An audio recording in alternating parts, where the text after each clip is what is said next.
Chers téléspectateurs, bonjour et encore une fois, bienvenue dans cette émission 100% Population, une émission de Njondo Télévision que vous nous suivez. Nous sommes là bien sûr en train de vous accompagner à travers cette émission.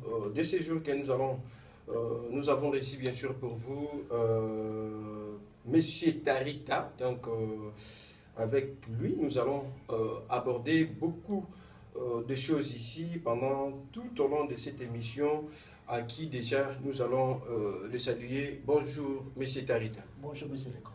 Merci beaucoup. Nous vous recevons à travers cette émission. C'est une émission un peu bilingue, hein? Donc Lingala, Kikongo, un peu de français. Nous allons vraiment mélanger. Alors,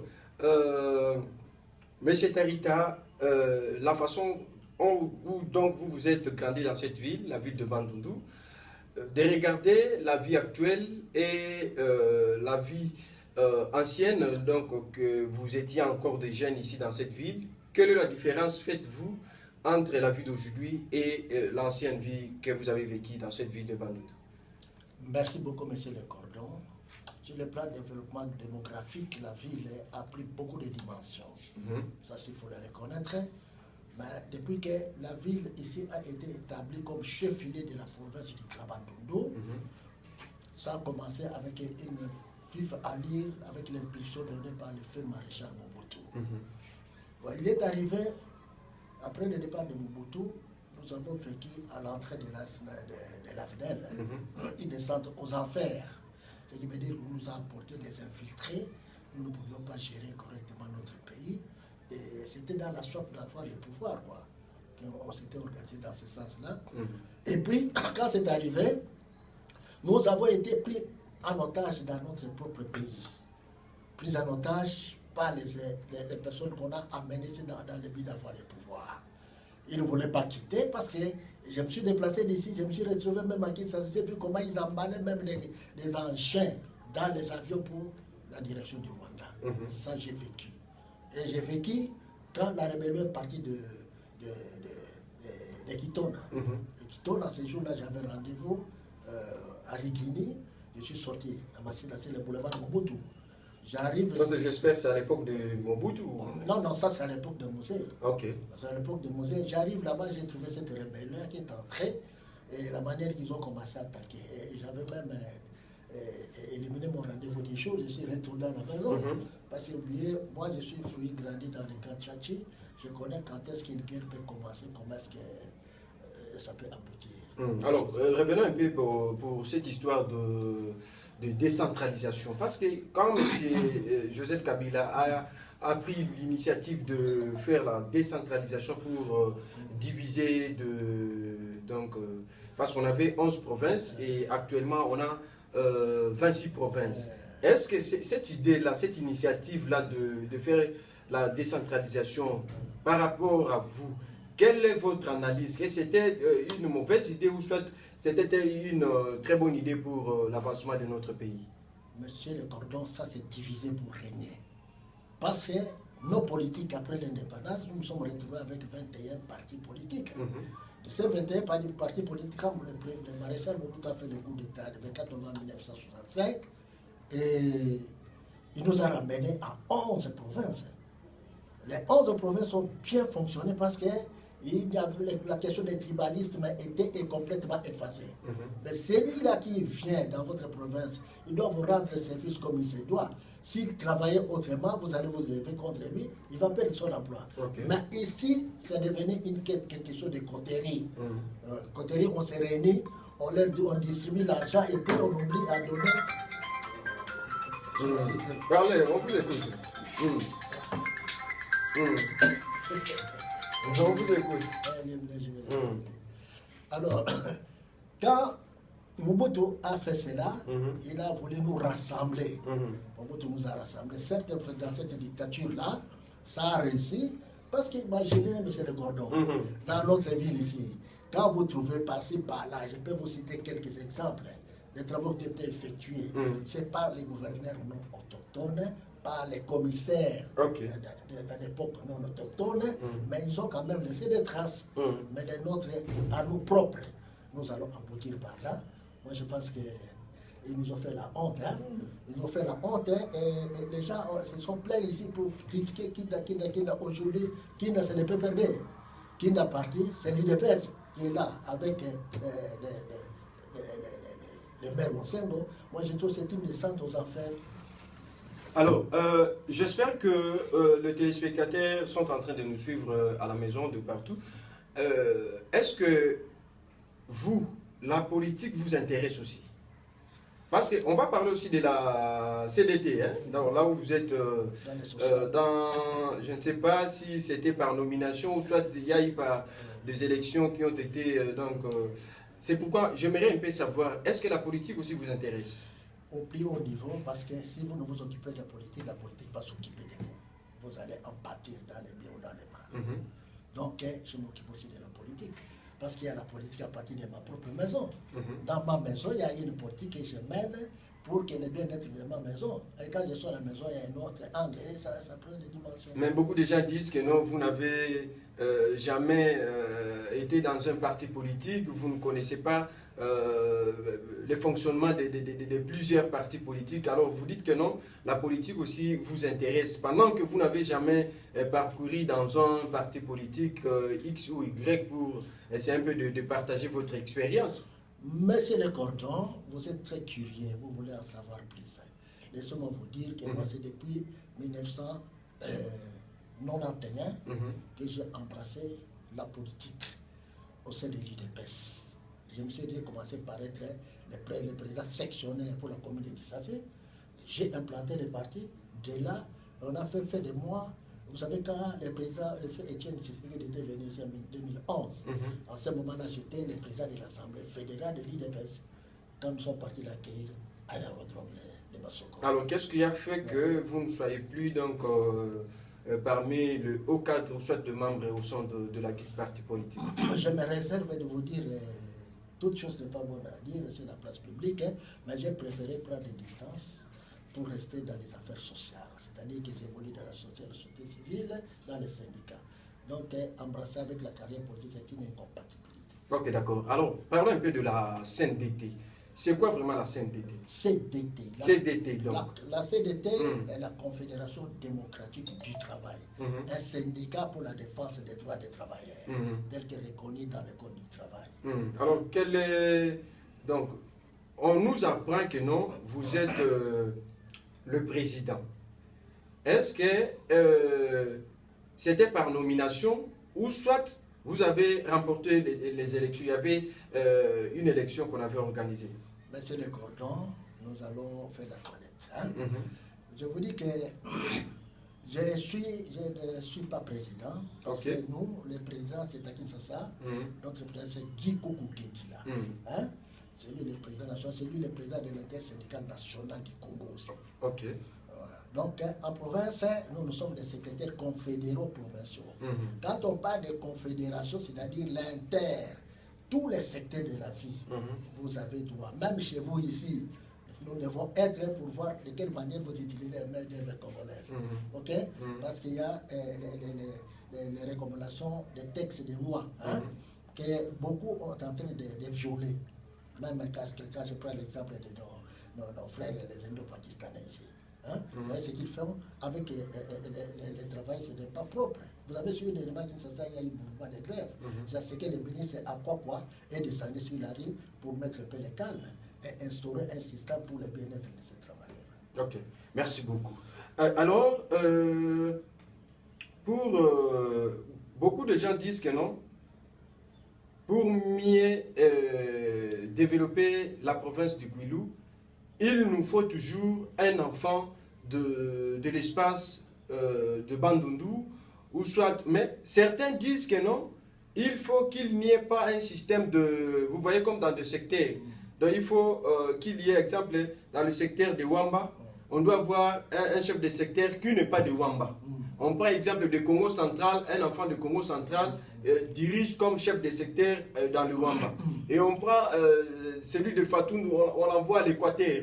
Un peu de ces échanges-là. Quelle est votre analyse? Est-ce que vous partagez le même avis avec ces gens qui se disent de telle façon, ou soit vous avez une autre proposition par rapport à cette question? Je n'ai pas une autre proposition, monsieur Le Cordon.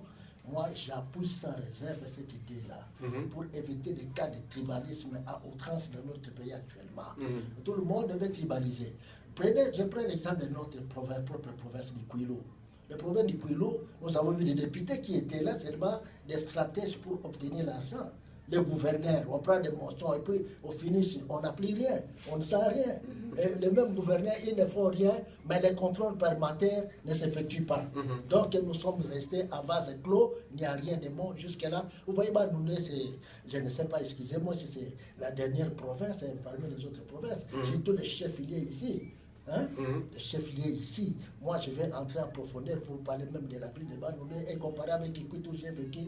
Quand je suis parti à la formation syndicale au mois de mai passé, j'ai trouvé que les maires de la ville, je les vis, comment ils se prenaient jour et nuit. Mais ici, absentéisme total. Ok. Alors, votre mot par rapport à la jeunesse, parce que vous voyez, la jeunesse de Bandundu ici, à chaque fois quand il y a des politiciens qui arrivent, une fois si quelqu'un descend à l'aéroport, peut-être de tel ou tel parti politique, beaucoup de jeunes, vous voyez que non, vous verrez telle couche de jeunes vont partir pour l'accueillir. Demain ou après-demain, quelqu'un d'autre doit arriver à Bandundu de même figure, encore donc directement pour aller l'accueillir encore. Quel est votre mot par rapport à cette jeunesse, la jeunesse de Bandundu? Cette jeunesse se livre à la paresse. À la paresse, c'est-à-dire que c'est devenu leur business. Il faut qu'une autorité arrive, ils vont courir derrière pour qu'on laisse tomber un peu de grains de maïs. Et ce n'est pas comme ça. La vie d'un homme, il doit planifier. Tel que moi, vous voyez là, je suis secrétaire conférence provinciale du syndicat. Mais je suis aussi le chef de station provinciale d'une ONG qui est la PAC, Laboratoire d'appui aux activités agro-pastorales. Ok, je vais développer ça. Là, je vais donner du travail aux gens et je vais améliorer notre social. Qui est derrière vous? Derrière moi, c'était une ONG qui est implantée à travers la République. La PAC, qui a sa personne civile du ministère de la Justice. Partout ailleurs, ça évolue bien. Mais chez nous, ici, ils aiment venir trouver la facilité pour leur déposer l'argent d'abord. Mais là, ce sont les gens qui contribuent, il faut les rendre. J'avais tenté cette fois-là, j'avais pas mal de problèmes avec les études des enfants, mais l'argent n'a pas suffi pour utiliser la main d'œuvre. Les tracteurs avaient travaillé, se retourner encore en bourse. Je ne me fatigue pas, je vais continuer. Mais pour ceux-là qui courent derrière, laissez-moi vous dire, moi je suis leader, je ne me suis jamais bombé le torse dans ce milieu de Bon, j'ai été directeur de campagne, je ne vais pas citer de nom ici. Quand vous demandez aux autres, moi je peux le dire. Ok, il faut le dire. Ça a été contredit. Moi j'étais le directeur de campagne de Niambo en 2018. Ok? Non, en commençant d'abord en 2011, j'étais le directeur de campagne. J'étais de campagne. Vous voyez les records que nous avons battus alors que nous avions 15 sièges. Ça vous pouvez demander n'importe qui va vous le dire. Et en 2018. Donc vous avez sorti 2 fois vainqueur. Parce que vous avez... 2 fois vainqueur, je suis allé là-bas. Mais cette fois-ci, parce que je lui ai parlé des problèmes de père et de mère, quand il est venu avec notre casquette, j'étais découragé. Il faut demander à tout le monde. J'étais découragé. Alors, pour ces jeunes gens qui suivent derrière, c'est leur business. Et ils n'améliorent pas leur avenir. Ça ne peut pas s'arrêter là. Parce que l'homme, tel que Dieu l'a créé, l'homme doit s'étendre pour chercher de grandes choses. L'homme ne doit pas se limiter à des petites choses. Ça va? Alors, je décourage de telles pratiques. Parce que c'est eux qui sont à la base à plusieurs mésententes des hommes politiques. Ils s'en vont là-bas, ils vont parler de mal de l'autre, ils s'en vont là-bas. Moi, je les connais, je suis tel qu'ils sont là, je m'arrête, je n'ose même pas dire les dernières élections passées, mon investissement là-dessus. Parce que je suis la société civile, je suis toujours avec la population. Merci beaucoup, M. Tarita. Donc, chers téléspectateurs, je crois que vous nous avez demandé de chercher Papa Tarita, Yeyo, Bozalagi Bolukaye, Boyo qui est Bozana Boyo Karaye toujours. Alors, Papa Tarita, Awa Tozo, Koba toujours dans l'émission Nabiso, je crois dans quelques minutes déjà, il faut tout, Mekabongo. Mais na kati ya bandu nous balobaka misala ezate c'est pourquoi les jeunes bakenda kosala babiloko wana kolanda depuis politicien aye balandi o koto aye balandi selon ba réclamation ba jeunes sous balobi po misala ezate ya moto sala kabongo na lobi boye ngai Vous savez que moi, je suis un grand géniteur pour notre ville ici. Je suis le pionnier. La régie de distribution d'eau et d'électricité, c'est nous, le 2 janvier 1974. C'est ce que nous avons fait la session du secteur électricité pour la SNL le 2 mars 1979, sur conseil, décision du conseil exécutif, à travers la République. Hein? J'ai évolué durant toute ma jeunesse de ce côté-là. Donc, hein, je suis acteur. Ceux qui me connaissent, ils me connaissent. Ceux qui me connaissent, ils n'ont qu'à chercher à travers connaître cette tarif-là, qu'est-ce qu'il est. Je ne me bombe pas les torses. L'orgueil chez moi est écarté très loin, parce que moi je suis père de grande famille. Je dois savoir comment encadrer mes enfants. Vous ne les trouverez pas dans ces groupes-là, le goulot de cela, jamais. Il y a des travaux. Moi, quand j'avais perdu mon emploi à la rue des eaux, hein, on a boutiqué mon départ de la région par motif de jalousie. Puis, quand nous avons comparé devant l'inspection du travail, j'ai remporté. Ils ont dit de reprendre. J'ai dit non, s'il a été indiqué que je meurs, il faut que si je ne travaille pas là, je vais mourir, je préfère aller mourir. Vous savez, quand je suis sorti de là, moi je suis né ici à Bandounou, sur l'avenue Loubo 22. Hein? Et de là, j'ai un peu essayé de grandir sur le boulevard du 21 novembre 70, là où nous avons vendu la GTT, c'est notre parcelle. Hein? J'ai évolué là-bas. Je n'avais pas honte. Parce que moi-même, pour que l'on me prenne à la rue des eaux, c'était tout un débat avec le directeur Kaboulou Makonga. Il dit, ici, nous prenons les travaux manuels, mais vous êtes un administratif comme ça, vous voulez qu'on vous prenne, on va vous faire des milliers. Non, non. L'homme, hein, il fait toutes choses. Moi, j'ai créé même des trous ici pour implanter les poteaux de l'éclairage public. Tous les poteaux que vous voyez là, c'est moi qui ai implanté sans appareil à l'œil nu. Vous voyez un peu oblique ici ce boulevard parce que j'étais tombé malade, je me faisais soigner.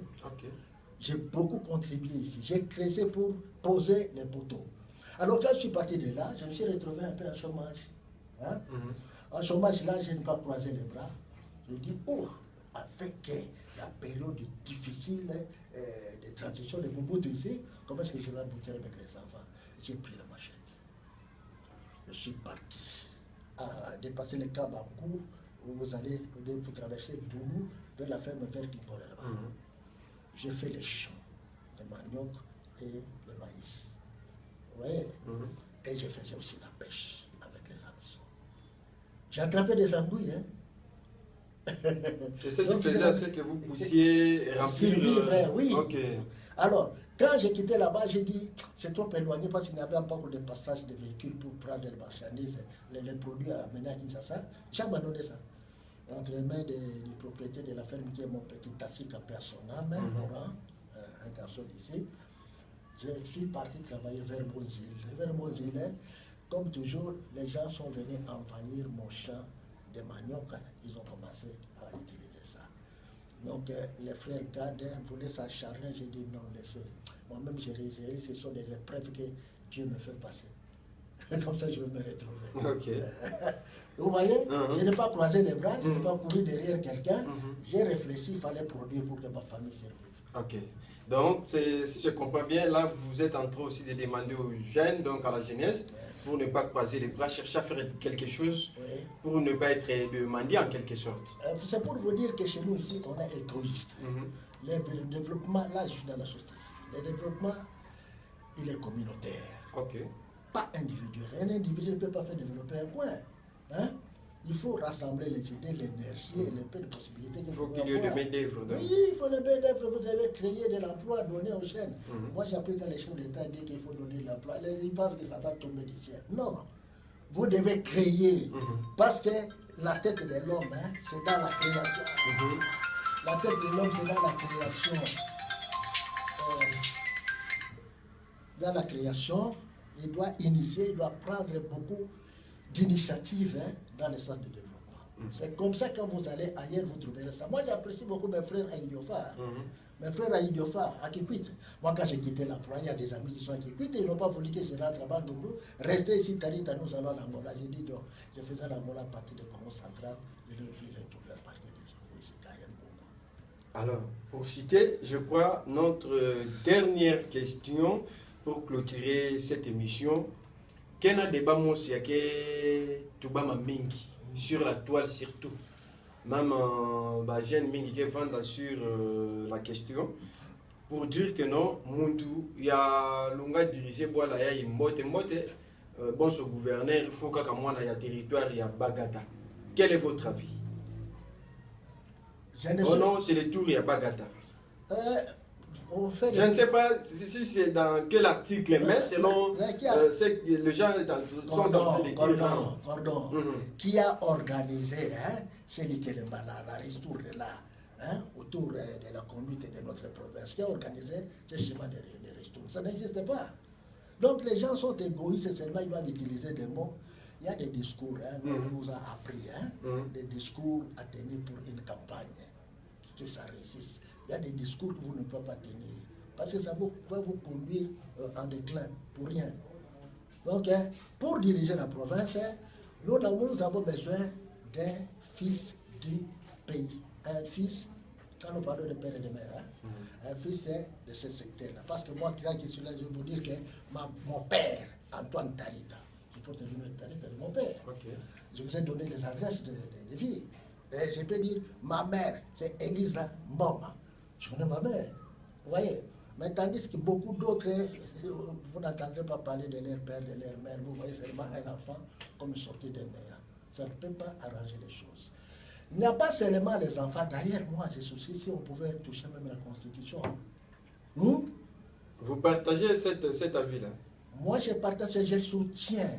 Je soutiens. Dans la révision de la Constitution? Pas la révision, le changement de la Constitution. Pour que nous ayons une Bible. Pas une Bible fabriquée à la manière des hommes, mais une Bible de Dieu.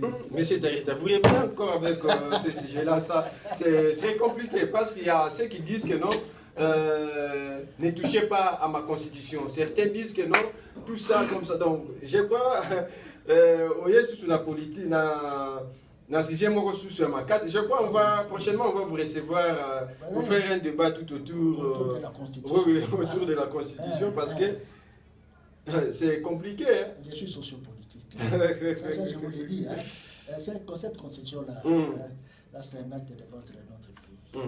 C'est ainsi que vous voyez des guerres interminables là. Nous allons approfondir. Donc, selon vous, si je comprends bien, pour diriger la province, pas nécessairement l'enfant de Bagata, mais quels sont les critères, selon vous? Parce que vous avez pris beaucoup de temps dans cette ville. Quels sont les critères pour mieux diriger comme gouverneur et amener un changement pour la province du Kwilu? Je l'avais dit une fois là, on s'était retrouvés dans une rencontre, je ne vais pas en parler d'ici. Et dit que nous avons des personnes éminemment intelligentes. Okay. Mais ce qui leur manque, c'est la sagesse. Parce que c'est la sagesse qui dirige. Okay? La sagesse, même dans nos familles, si vous n'avez pas la sagesse, même Dieu recommande, celui qui n'a pas ce qu'il demande à Dieu. Parce que la sagesse juge tout.